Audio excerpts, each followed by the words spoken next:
Waste Asia एक बार फिर boiling point पर पहुंच चुका है। ताजा रिपोर्ट्स के मुताबिक Israeli prime minister Benjamin Netanyahu 29 दिसंबर 2025 को United States of America president Donald Trump से मुलाकात करने वाले हैं, जहां ईरान के न्यूक्लियर और मिसाइल फैसिलिटीज पर पॉसिबल लार्ज स्केल स्ट्राइक पर चर्चा होगी। जून 2025 की 12 डे वॉर के बाद ईरान अपनी मिलिट्री कैपेबिलिटीज को तेजी से रीबिल्ड कर रहा है, और अगर हालात बिगड़ते हैं तो इसका असर सिर्फ मिडिल ईस्ट तक सीमित नहीं रहेगा, बल्कि इंडिया भी सीधे प्रभावित होगा। इस वीडियो में हम बताएंगे कि इजराइल प्रीएम्प्टिव अटैक के लिए वॉशिंगटन पर दबाव क्यों बना रहा है, ईरान, रशिया और चाइना कैसे बैकग्राउंड में तैयारी कर रहे हैं, और किस तरह की मीडिया और इंफॉर्मेशन वॉरफेयर देखने को मिल सकती है। सबसे अहम बात यह है कि हम इसे इंडिया से जोड़कर समझेंगे, जिसमें oil prices, Chabahar port, north south transport corridor और आम आदमी की जेब पर पड़ने वाला असर शामिल है। इसलिए वीडियो के अंत तक जुड़े रहिए, क्योंकि ये सिर्फ एक दूर का कॉन्फ्लिक्ट नहीं है, बल्कि इंडिया की इकोनॉमी, ट्रेड राउट्स और फ्यूचर जॉब अपॉर्चुनिटीज को शेप करने वाला मामला है। अब इस पूरे संकट के जियोपॉलिटिकल कॉन्टेक्स्ट को समझना जरूरी है, क्योंकि यही कॉन्टेक्स्ट हमें 2026 की ओर ले जाता है। जून 2025 में इजराइल ने ऑपरेशन राइजिंग लाइन लॉन्च किया, जिसे मिडिल ईस्ट की हालिया हिस्ट्री की सबसे बड़ी एयर और मिसाइल कैंपेन्स में से एक माना गया। 13 जून 2025 की रात इजराइल ने ईरान के न्यूक्लियर और बैलिस्टिक मिसाइल इंफ्रास्ट्रक्चर पर कोऑर्डिनेटेड स्ट्राइक शुरू किए। इन हमलों का मुख्य focus Natanz enrichment facility, missile production sites और IRGC के सीनियर मिलिट्री और साइंटिफिक लीडरशिप पर था। अगले 12 डेज तक चली इस कैंपेन में इजराइल ने ईरान के एयर डिफेंस और अर्ली वार्निंग सिस्टम्स को भी बड़े पैमाने पर डिसमेंटल कर दिया। ऑपरेशन के अंत तक इजराइल और यूनाइटेड स्टेट्स ऑफ अमेरिका के ऑफिशियल्स ने इसे एक हिस्टोरिक विक्ट्री बताया और दावा किया कि ईरान की near term nuclear breakout capability और लॉन्ग रेंज मिसाइल आर्सेनल का बड़ा हिस्सा खत्म कर दिया गया है। लेकिन ग्राउंड रियलिटी ये है कि ये कॉन्फ्लिक्ट मिडिल ईस्ट को स्टेबल पीस की ओर नहीं, बल्कि एक फ्रेजाइल स्ट्रैटेजिक पॉज की ओर ले गया। इस वॉर के बाद तेहरान, मॉस्को और बीजिंग के बीच सिक्योरिटी कोऑर्डिनेशन पहले से कहीं ज्यादा गहरी हो गई। जून के भारी नुकसान के बावजूद लेट 2025 तक वेस्टर्न और इजरायली इंटेलिजेंस असेसमेंट्स ये दिखाते हैं कि ईरान ने तेजी से रीआर्ममेंट शुरू कर दिया है। तेहरान ने यूरेनियम एनरिचमेंट प्रोग्राम के कुछ हिस्सों को दोबारा एक्टिवेट किया है और सॉलिड फ्यूल बैलिस्टिक मिसाइल्स की प्रोडक्शन लाइंस को रिस्टोर करने की कोशिश की है। इसके साथ ही ईरान ने अपनी स्ट्रैटेजी भी बदल दी है। एसेट्स को डिस्पर्स किया जा रहा है, अंडरग्राउंड और हार्डन फैसिलिटीज पर जोर दिया जा रहा है, और इराक, सीरिया, लेबनान और येमेन में मौजूद मिसाइल और ड्रोन प्रॉक्सीज पर डिपेंडेंस बढ़ाई जा रही है। यही कॉम्बिनेशन इजराइल के लिए सबसे बड़ा डर है, क्योंकि इससे ये संकेत मिलता है कि ऑपरेशन राइजिंग लाइन से जो विंडो बनी थी, वो उम्मीद से कहीं ज्यादा तेजी से बंद हो रही है। इसी बैकग्राउंड में 29 दिसंबर 2025 को Israeli prime minister Benjamin Netanyahu और United States of America president Donald Trump की मरेलागो में मीटिंग तय मानी जा रही है। रिपोर्ट्स के मुताबिक Netanyahu United States of America के सामने मिलिट्री ऑप्शंस का एक डिटेल्ड पैकेज रखेंगे और ये तर्क देंगे कि अगर अभी एक्शन नहीं लिया गया तो ईरान अपनी मिसाइल और न्यूक्लियर कैपेबिलिटीज को प्री वॉर लेवल तक वापस ले आएगा। मीटिंग का एजेंडा ईरान की ballistic missile activity, enrichment facilities की सस्पेक्टेड रिकंस्ट्रक्शन और गल्फ स्टेट्स तथा United States of America forces के लिए बढ़ते थ्रेट पर केंद्रित रहने की उम्मीद है। इजराइल चाहता है कि फ्यूचर स्ट्राइक्स के लिए या तो direct United States of America participation मिले, या कम से कम स्ट्रॉन्ग लॉजिस्टिकल, इंटेलिजेंस और डिप्लोमेटिक बैकिंग सुनिश्चित की जाए। इसी के parallel United States of America के मीडिया स्पेस में भी नैरेटिव शिफ्ट साफ दिखने लगा है। Opinion pieces, think tank reports और सिलेक्टिव लीक्स ये फ्रेमिंग कर रहे हैं कि ईरान जून की लॉसेस के बाद कमबैक की प्लानिंग कर रहा है। मिसाइल ड्रिल्स और मिलिट्री एक्सरसाइजेस को संभावित ऑफेंसिव प्रिपरेशंस के तौर पर हाईलाइट किया जा रहा है। ये नैरेटिव डोमेस्टिक जस्टिफिकेशन बनाता है, रीजनल एलाइज को रीअश्योर करता है और तेहरान को सिग्नल देता है कि उसकी हर मूव पर नजर रखी जा रही है। वहीं दूसरी तरफ United States of America officials की ओकेशनल बातें, जिनमें डिप्लोमेटिक ऑफ रैम्स की बात होती है, एम्बिग्यूटी पैदा करती है। यही एम्बिग्यूटी मॉडर्न इंफॉर्मेशन वॉरफेयर का कोर एलिमेंट है, जो ईरान को ये समझने नहीं देता कि वॉशिंगटन अगली इजरायली कैंपेन को सपोर्ट करेगा या उसे रोकने की कोशिश करेगा। अब सवाल ये है कि यूनाइटेड स्टेट्स ऑफ अमेरिका के लिए ईरान इतना महत्वपूर्ण क्यों है और इसके पीछे सिर्फ न्यूक्लियर इश्यू ही नहीं बल्कि कहीं ज्यादा गहरी स्ट्रैटेजिक सोच काम कर रही है। सबसे पहले बात करते हैं न्यूक्लियर नॉन प्रोलिफरेशन की। ऑफिशियल तौर पर यूनाइटेड स्टेट्स ऑफ अमेरिका और इजराइल ये कहते हैं कि उनका मकसद मिडिल ईस्ट जैसे अनस्टेबल रीजन में वेपन्स ऑफ मास डिस्ट्रक्शन को फैलने से रोकना है। इसी लॉजिक के तहत JCPOA बनाया गया था, जिसका उद्देश्य ईरान के यूरेनियम एनरिचमेंट को वेपन्स ग्रेड लेवल से बहुत नीचे रखना था। जब यूनाइटेड स्टेट्स ऑफ अमेरिका ने 2018 में इस अग्रीमेंट से बाहर निकलने का फैसला किया, उसके बाद ईरान ने स्टेप बाय स्टेप एनरिचमेंट को तेज किया और 2024 से 2025 के बीच ये लेवल्स जेन्युइनली कंसर्निंग हो गए। लेकिन अगर प्रपोज्ड रिस्पॉन्स को ध्यान से देखें, जिसमें लार्ज स्केल बॉम्बिंग सॉर्टीज और न्यूक्लियर इंफ्रास्ट्रक्चर के सिस्टमैटिक डिस्ट्रक्शन की बात हो रही है, तो साफ होता है कि ये सिर्फ कंटेनमेंट नहीं है।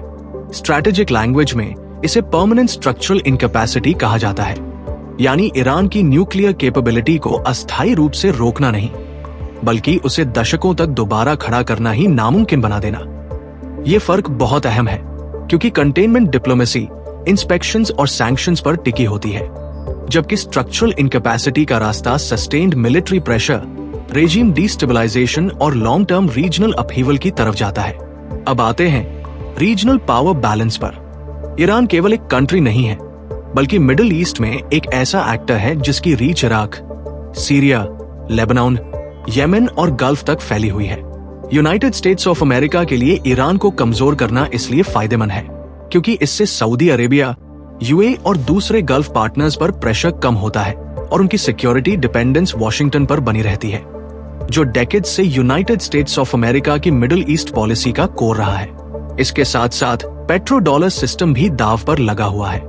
सऊदी ऑयल एक्सपोर्ट्स का डॉलर प्राइसिंग में बने रहना यूनाइटेड स्टेट्स ऑफ अमेरिका की फाइनेंशियल पावर का एक सेंट्रल पिलर है।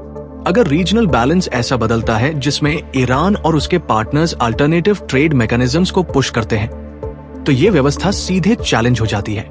एक और अहम पहलू है प्रॉक्सी वॉरफेयर। ईरान ने नॉन स्टेट नेटवर्क्स का एक ऐसा इकोसिस्टम बनाया है जो ट्रेडिशनल युद्ध की थ्रेशहोल्ड से नीचे रहकर काम करता है।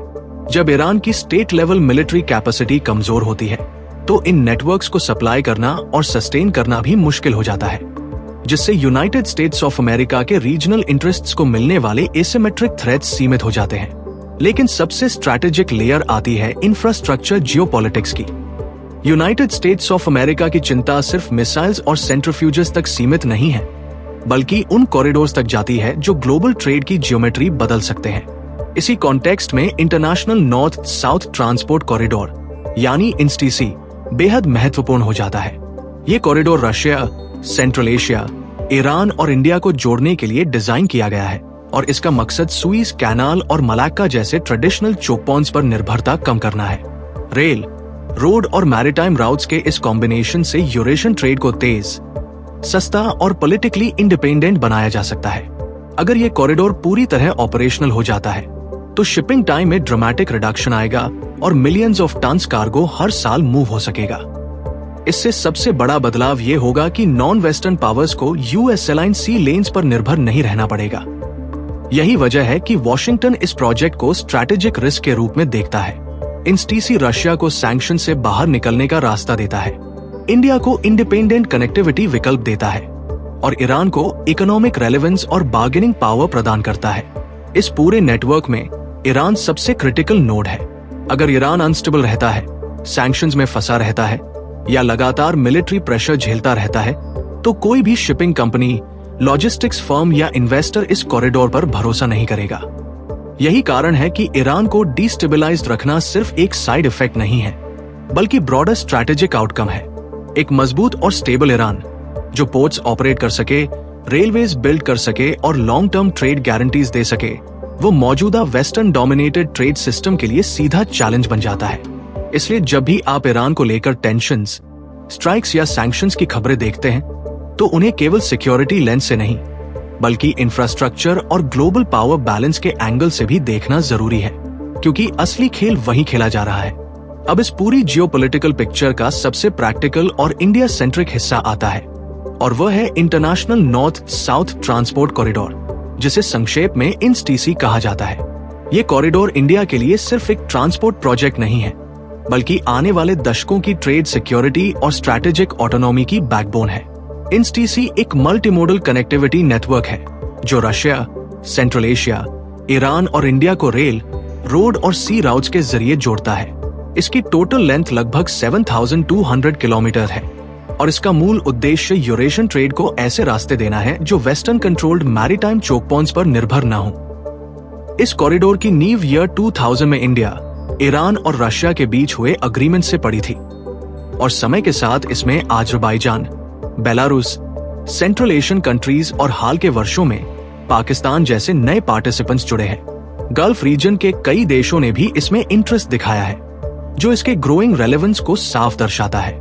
इंस्टीसी का कोर विजन बहुत क्लियर है। यूरोप और साउथ एशिया के बीच जो ट्रेड दशकों से सुइज कैनाल के जरिए होता रहा है, उसे एक ऐसे अल्टरनेटिव राउट पर शिफ्ट करना जो डिस्टेंस में छोटा हो, टाइम में तेज हो और जियोपॉलिटिकली ज्यादा इंडिपेंडेंट हो। ग्राउंड रियलिटी की बात करें तो अगस्त 2025 तक इंस्टीसी का लगभग 3/4 इंफ्रास्ट्रक्चर फिजिकली कंप्लीट हो चुका था। ईयर 2024 में इस कॉरिडोर से लगभग 26.9 मिलियन टन्स कार्गो मूव हुआ, जो पिछले साल के मुकाबले 19% ग्रोथ दिखाता है और ये ग्रोथ मिडिल ईस्ट टेंशंस के बावजूद दर्ज की गई। इस कॉरिडोर की फुल ऑपरेशनल रेडीनेस का सबसे बड़ा बॉटलनेक है राष्ट्र अस्तरा रेलवे, जो ईरान के गिलन प्रोविंस से होकर गुजरती है। यही रेल लिंक कास्पियन रीजन को ईरान के सदर्न पोर्ट से सीमलेसली जोड़ती है। इस कॉरिडोर के बाकी हिस्से पहले ही फंक्शनल हो चुके थे, लेकिन राष्ट्र और अस्तरा के बीच का स्ट्रेच फंडिंग इश्यूज और टेक्निकल चैलेंजेस की वजह से सालों तक रुका रहा। ईयर 2025 में रशिया ईरान रोडमैप के बाद इस प्रोजेक्ट को नई लाइफ मिली। रशिया ने फाइनेंसिंग और मटेरियल सपोर्ट की रिस्पॉन्सिबिलिटी ली, जबकि ईरान ने लैंड एलोकेशन का काम संभाला। अगर ये रेल लिंक कंप्लीट हो जाती है तो सेंट पीटर्सबर्ग से लेकर बंदर अब्बास तक अनइंटरप्टेड रेल कनेक्टिविटी पॉसिबल हो जाएगी। इससे वेस्टर्न ब्रांच की कार्गो हैंडलिंग कैपेसिटी लगभग 15 मिलियन टन्स पर ईयर तक पहुंच सकती है और इंस्टीसी एक एक्सपेरिमेंटल राउट से निकलकर फुल स्केल कमर्शियल आर्टरी बन जाएगा। अब इंडिया के पर्सपेक्टिव से सबसे अहम इंफ्रास्ट्रक्चर है चाबहार पोर्ट। ये पोर्ट ईरान के ओमान गल्फ कोस्ट पर स्थित है और स्ट्रैटेजिक तौर पर पाकिस्तान के ग्वादर पोर्ट का डायरेक्ट काउंटर माना जाता है।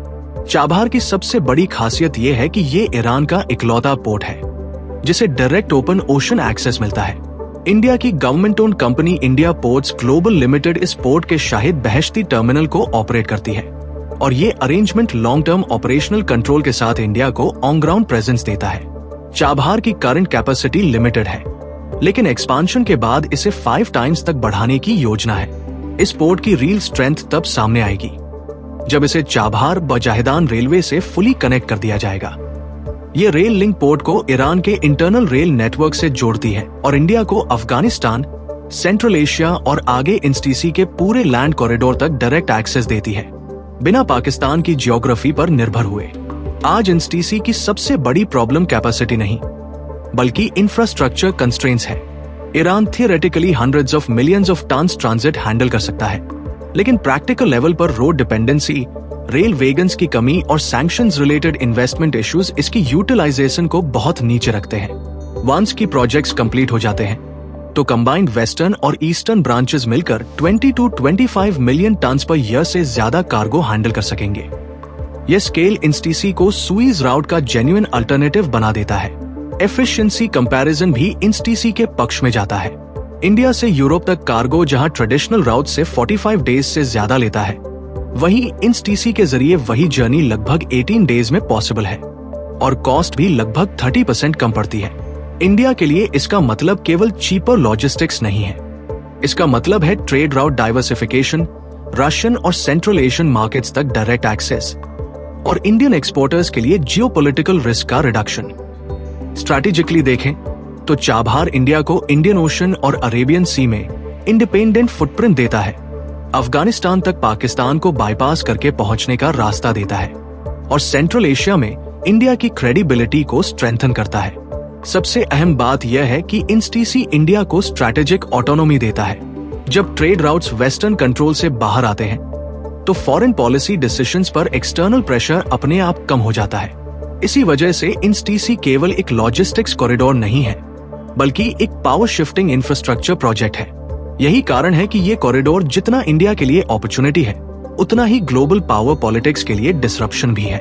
अब यहाँ से कहानी एक और ज्यादा हार्ड पावर स्टेज में प्रवेश करती है, जहां इंफ्रास्ट्रक्चर, सैंक्शंस और मिलिट्री फोर्स एक साथ काम करते हुए इंस्टीसी और ईरान की इकोनॉमिक बैकबोन को प्रभावित करते हैं। जून 2025 में इजराइल और बाद में यूनाइटेड स्टेट्स ऑफ अमेरिका द्वारा किए गए कोऑर्डिनेटेड मिलिट्री स्ट्राइक्स ने केवल ईरान की न्यूक्लियर और मिसाइल कैपेबिलिटीज को ही नुकसान नहीं पहुंचाया, बल्कि उसकी इंस्टीट्यूशनल कैपेसिटी को भी गहरी चोट दी। इन हमलों का स्केल इतना व्यापक था कि ईरान को एक साथ ह्यूमैनिटेरियन रिस्पॉन्स, मिलिट्री रीऑर्गेनाइजेशन और इंटरनल सिक्योरिटी संभालनी पड़ी, जिससे लॉन्ग टर्म इंफ्रास्ट्रक्चर प्लानिंग स्वतः ही सेकेंडरी प्रायोरिटी बन गई। इन स्ट्राइक्स के बाद सबसे बड़ा स्ट्रक्चरल इम्पैक्ट ये हुआ कि ईरान के भीतर किसी भी लार्ज कनेक्टिविटी प्रोजेक्ट की क्रेडिबिलिटी पर सवाल खड़े हो गए। जब एक स्टेट ये गारंटी नहीं दे सकती कि उसके पोर्ट्स, रेलवेज और लॉजिस्टिक्स हब्स फ्यूचर स्ट्राइक से सुरक्षित रहेंगे, तो international partners naturally risk reassessment करते हैं। यहीं से इंस्टीसी इनडायरेक्टली हिट होता है। राष्ट्र अस्त्रा रेलवे या चाबहार पोर्ट को बॉम्ब नहीं किया गया, लेकिन ईरान की वीकेंड गवर्नेंस कैपेसिटी और स्ट्रैटेजिक अनसर्टेनिटी ने पूरे कॉरिडोर की रिलायबिलिटी पर शैडो डाल दी। इस मिलिट्री फेज के बाद इकोनॉमिक प्रेशर ने काम संभाला। नवंबर 2025 में United States of America treasury द्वारा लॉन्च की गई सैंक्शंस वेव ने ईरान की रिकंस्ट्रक्शन सप्लाई चेन्स को टारगेट किया। ये सैंक्शन सिर्फ बैंक्स या ऑयल एक्सपोर्ट्स तक सीमित नहीं थे, बल्कि केमिकल्स, प्रिसिशन कंपोनेंट्स, इलेक्ट्रॉनिक्स और शिपिंग नेटवर्क्स तक फैले हुए थे। इन रिस्ट्रिक्शंस का असर मिसाइल या ड्रोन प्रोग्राम से आगे जाकर सिविलियन इंफ्रास्ट्रक्चर तक पहुंचा, क्योंकि वही केमिकल्स, मशीनरी और लॉजिस्टिक्स सिस्टम्स रेलवेज, पोर्ट्स और ट्रांजिट हब्स को मेंटेन करने के लिए भी जरूरी होते हैं। जब प्रोक्योरमेंट चैनल्स चोक हो जाते हैं, तो इंफ्रास्ट्रक्चर प्रोजेक्ट्स पेपर वर्क पर तो चलते हैं, ग्राउंड पर नहीं। चाबहार पोर्ट यहाँ एक अलग तरह की वल्नरेबिलिटी को एक्सपोज करता है। फिजिकल डैमेज के बजाय यह पोर्ट रेगुलेटरी रिस्क के जाल में फंसा हुआ है। यूनाइटेड स्टेट्स ऑफ अमेरिका द्वारा दिया गया सैंक्शंस वेवर परमानेंट नहीं है, बल्कि 6 मंथ रिन्यूअल साइकिल पर टिका हुआ है। इसका मतलब यह है कि इंडिया की ऑपरेशनल प्रेजेंस हर कुछ महीनों में वॉशिंगटन के पॉलिटिकल मूड पर डिपेंड करती है। इस स्ट्रक्चर का स्ट्रैटेजिक इफेक्ट बहुत गहरा है। चाबहार एक स्टेबल एसेट बनने के बजाय एक नेगोशिएटिंग लीवर में बदल जाता है, जहां waiver extension broader geopolitical expectation से जुड़ जाती है। इस स्थिति में long term investment decisions inherently fragile हो जाते हैं। रशिया के लिए पिक्चर अलग लेकिन उतनी ही कॉम्प्लेक्स है। राष्ट्र अस्त्रा रेलवे में financial commitment sanctions hit Russian economy पर एडिशनल बर्डन डालता है। साथ ही जून स्ट्राइक्स ने यह सिग्नल भी दिया कि ईरानियन टेरिटरी में किया गया कोई भी इन्वेस्टमेंट फ्यूचर मिलिट्री एस्केलेशन से इम्यून नहीं है। सेंट्रल एशियन पार्टनर्स भी इस इंस्टेबिलिटी को इग्नोर नहीं कर सकते। लैंडलॉक्ड इकोनॉमीज के लिए ट्रेड कॉरिडोर तभी मीनिंगफुल होता है जब वह प्रेडिक्टेबल और पॉलिटिकली इंसुलेटेड हो। ईरान सेंट्रिक अनसर्टेनिटी इंस्टीसी को डिफॉल्ट राउट बनाने के डिसीजन को डिले करती है। इंडिया के पर्सपेक्टिव से सबसे क्रिटिकल इम्पैक्ट स्ट्रैटेजिक ऑटोनॉमी पर पड़ता है। इंस्टीसी थियोरेटिकली इंडिया को सुइज डिपेंडेंसी से बाहर निकालता है, लेकिन practically Chabahar waiver mechanism India को रिपीटेड डिप्लोमेटिक बार्गेनिंग में धकेल देता है। यह सिचुएशन ऑटोनॉमी को एक्सपैंड करने के बजाय कंडीशन बेस्ड बना देती है। इन सभी लेयर्स को जोड़कर देखें तो एक ब्रॉडर पैटर्न साफ दिखता है। मिलिट्री स्ट्राइक्स इंफ्रास्ट्रक्चर को वीकन करते हैं, सैंक्शंस रिकंस्ट्रक्शन को रोकते हैं और regulatory tools long term leverage बनाए रखते हैं। इस तरह इंस्टीसी एक कनेक्टिविटी प्रोजेक्ट कम और एक जियोपॉलिटिकल हॉस्टेज ज्यादा बन जाता है। जब तक ईरान इंस्टेबिलिटी, सैंक्शंस और स्ट्राइक रिस्क के दायरे में रहेगा, तब तक कोई भी यूरेशियन कॉरिडोर अपनी फुल स्ट्रैटेजिक पोटेंशियल तक नहीं पहुंच सकता। इंडिया के लिए डिलेमा यही है कि इंस्टीसी में इन्वेस्ट करना फ्यूचर पावर और ट्रेड सिक्योरिटी का रास्ता खोलता है, लेकिन वही इन्वेस्टमेंट एक्सटर्नल अप्रूवल पर डिपेंडेंट होकर एक स्ट्रक्चरल वल्नरेबिलिटी भी पैदा कर देता है। किसी भी मॉडर्न कॉन्फ्लिक्ट से पहले एक ऐसा फेज आता है जहां मिसाइल्स उड़ने से पहले नैरेटिव्स उड़ाए जाते हैं। इसे ही आज की भाषा में मीडिया वॉरफेयर या कॉग्निटिव वॉरफेयर कहा जाता है। और जून 2025 से पहले ईरान के खिलाफ यही फेज सबसे ज्यादा डिसाइसिव साबित हुआ। इजराइल और यूनाइटेड स्टेट्स ऑफ अमेरिका की मिलिट्री प्लानिंग केवल बैटलफील्ड तक सीमित नहीं थी, बल्कि एडवर्सरी की सोच और एक्सपेक्टेशंस को शेप करना उसका पहला ऑब्जेक्टिव था। अमेरिकन मीडिया स्पेस में महीनों पहले से एक खास कहानी सिस्टमैटिकली पुश की जा रही थी। मेन स्ट्रीम आउटलेट्स लगातार ये इंप्रेशन बना रहे थे कि president Donald Trump middle east में किसी नए वॉर के पक्ष में नहीं है, कि वो डिप्लोमेसी को प्रेफरेंस देते हैं और कि नेतन्याहू की एग्रेसिव अप्रोच से वो अनकंफर्टेबल है। ये नैरेटिव सरफेस पर डोमेस्टिक ऑडियंस के लिए लगता था, लेकिन असली टारगेट ईरान की स्ट्रैटेजिक लीडरशिप थी। Iranian intelligence routinely American media को मॉनिटर करती है, क्योंकि उसे माना जाता है कि वहां लीक्ड इनसाइडर इंफॉर्मेशन मिल सकती है। जब reputed outlets anonymous administration sources के हवाले से ये संकेत देने लगे कि व्हाइट हाउस मिलिट्री एक्शन से दूर रहना चाहता है, तो ये परसेप्शन बहुत पावरफुल बन जाता है। यही डिसेप्शन का कोर था। अगर ईरान ये मान ले कि United States of America directly intervene नहीं करेगा, तो अलर्ट लेवल्स नेचुरली कम होते हैं, एयर डिफेंसेस फुल रेडीनेस में नहीं रहते और वर्स्ट केस सिनारियो की प्लानिंग डिले हो जाती है।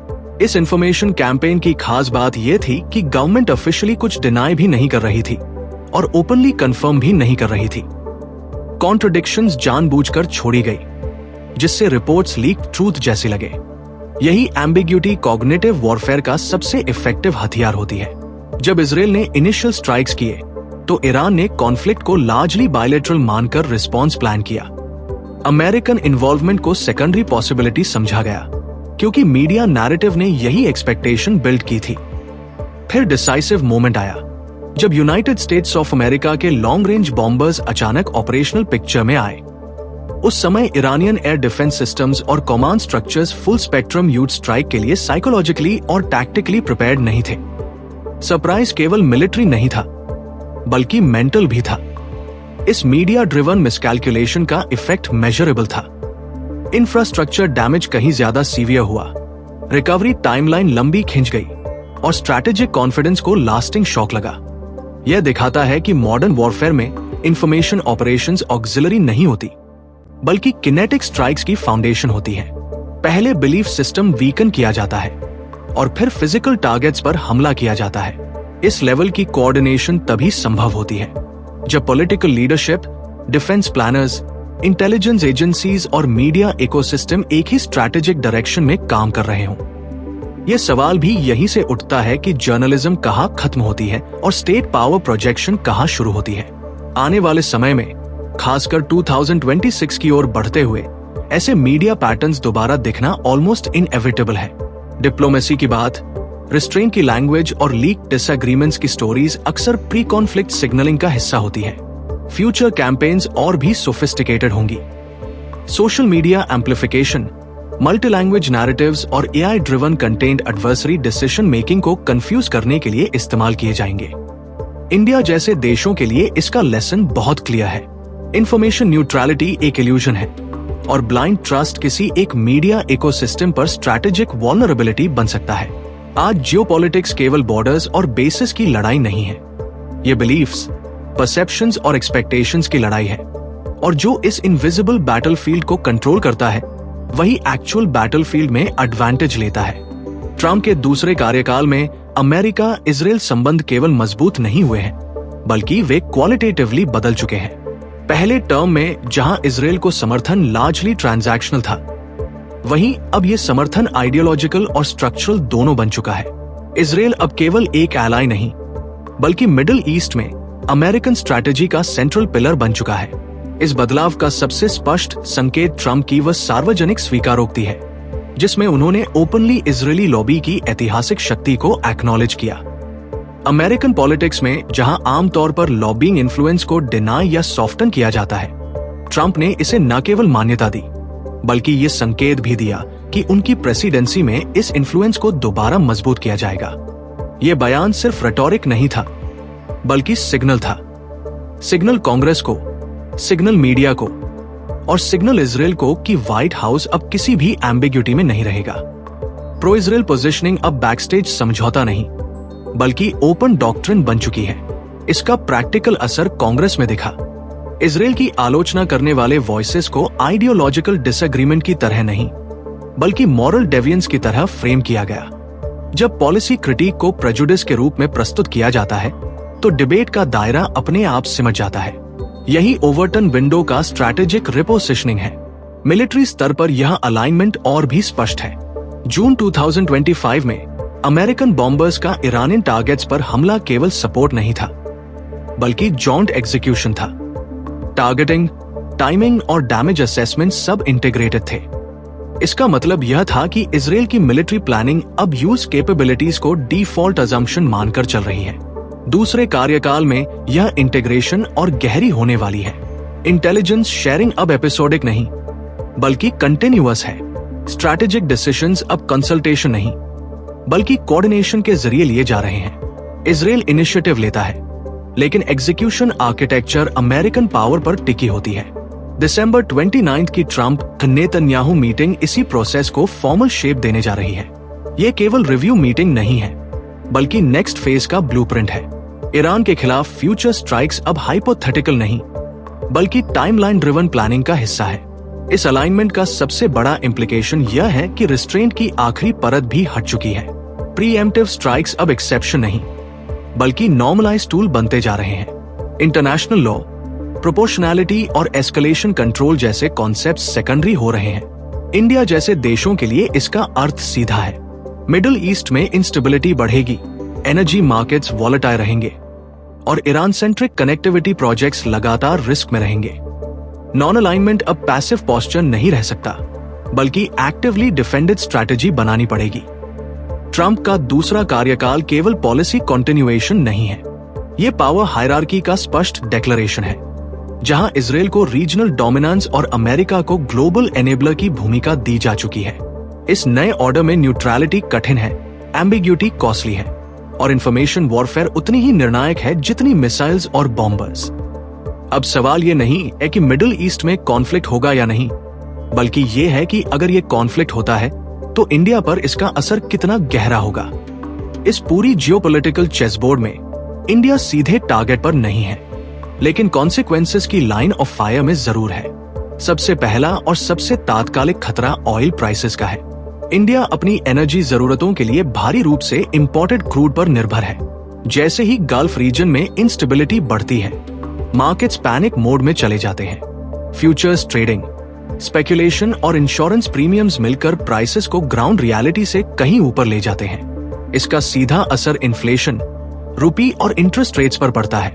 महंगाई बढ़ती है, ग्रोथ धीमी होती है और आम आदमी की परचेसिंग पावर घटती है। दूसरा बड़ा रिस्क स्ट्रैटेजिक कनेक्टिविटी का है। इंस्टीसी जैसे प्रोजेक्ट्स केवल इंफ्रास्ट्रक्चर नहीं है, बल्कि ऑटोनॉमी के टूल्स है। अगर ईरान डिस्टेबलाइज होता है तो ये कॉरिडोर प्रैक्टिकली फ्रीज हो जाता है। इसका मतलब ये है कि इंडिया फिर से उन्हीं राउट्स पर निर्भर रह जाता है जो जियोपॉलिटिकली कंट्रोल है। ट्रेड ऑटोनॉमी थ्योरी में अच्छी लगती है, लेकिन ग्राउंड पर राउट्स डिसाइड करते हैं कि लेवरेज किसके हाथ में होगा। तीसरा वल्नरेबिलिटी चाबहार पोर्ट है। यह केवल एक पोर्ट नहीं, बल्कि इंडिया की लॉन्ग टर्म रीजनल स्ट्रैटेजी का सिंबल है। मिलिट्री स्ट्राइक्स, सैंक्शंस, वेवर्स और रेगुलेटरी प्रेशर मिलकर इस इन्वेस्टमेंट को इकोनॉमिकली नॉन वायबल बना सकते हैं। वर्स्ट केस सिनारियो में इंडिया को संक कॉस्ट के साथ पीछे हटना पड़ सकता है, जो ग्लोबल इन्वेस्टर्स के लिए एक बहुत नेगेटिव सिग्नल होगा। चौथा और सबसे अंडर एस्टिमेटेड खतरा रीजनल स्पिलओवर का है। ईरान अगर कमजोर होता है तो इंस्टेबिलिटी वहीं नहीं रुकती। Refugee flows, proxy militias, shipping disruptions और नेबरिंग स्टेट्स की फ्रेजिलिटी डोमिनो इफेक्ट की तरह फैलती है। पाकिस्तान और अफगानिस्तान जैसी ऑलरेडी फ्रेजाइल स्टेट्स पर प्रेशर बढ़ता है और उसका इनडायरेक्ट असर इंडिया की सिक्योरिटी एनवायरनमेंट पर पड़ता है। इन चारों रिस्क्स की सबसे डेंजरस बात यह है कि ये अलग अलग काम नहीं करते, ये एक दूसरे को एम्पलीफाई करते हैं। हाई ऑयल प्राइसेस करेंसी को कमजोर करते हैं, वीक करेंसी इन्वेस्टमेंट को हर्ट करती है, डिसरप्टेड ट्रेड राउट्स ग्रोथ को स्लो करते हैं और रीजनल इंस्टेबिलिटी सिक्योरिटी स्पेंडिंग बढ़ा देती है। ये कॉम्बिनेशन एक परफेक्ट स्टॉर्म बनाता है। इस पूरे सिनारियो में इंडिया के लिए सबसे बड़ा चैलेंज यह है कि चॉइसेस लिमिटेड है। शॉर्ट टर्म में कोई सिल्वर बुलेट नहीं है। रिन्यूएबल ट्रांजिशन समय लेता है, अल्टरनेटिव राउट्स ईयर्स मांगते हैं और डिप्लोमेसी अकेले मार्केट्स को काम नहीं कर सकती। इसलिए ये क्लोजिंग पॉइंट समझना जरूरी है। यह कॉन्फ्लिक्ट केवल इजराइल, ईरान या यूनाइटेड स्टेट्स ऑफ अमेरिका के बीच की कहानी नहीं है। ये ग्लोबल सिस्टम की स्ट्रेस टेस्ट है और इंडिया उस सिस्टम का डीपली एम्बेडेड हिस्सा है। अगर अर्ली 2026 में स्ट्राइक्स होती है तो इंडिया को रिएक्ट नहीं बल्कि अब्सॉर्ब करना पड़ेगा और एब्जॉर्ब करने की कैपेसिटी ही तय करेगी कि आने वाला झटका स्लो डाउन बनता है या फुल ब्लोन इकोनॉमिक शॉक। यही वजह है कि यह कोई दूर की लड़ाई नहीं है, ये एक ऐसी जियोपॉलिटिकल ट्रेमा है जिसकी वाइब्रेशन सीधे इंडिया की इकोनॉमी, स्ट्रैटेजी और स्टेबिलिटी तक पहुंचती है। अब अंत में आप सभी दर्शकों का बहुत बहुत धन्यवाद कि आपने पूरा एनालिसिस धैर्यपूर्वक सुना। अगर आपको यह डिस्कशन इंफॉर्मेटिव और इंसाइटफुल लगा हो तो कृपया इस वीडियो को लाइक करें, अपने नेटवर्क में शेयर करें और पॉलिसी 360 को सब्सक्राइब करना न भूलें।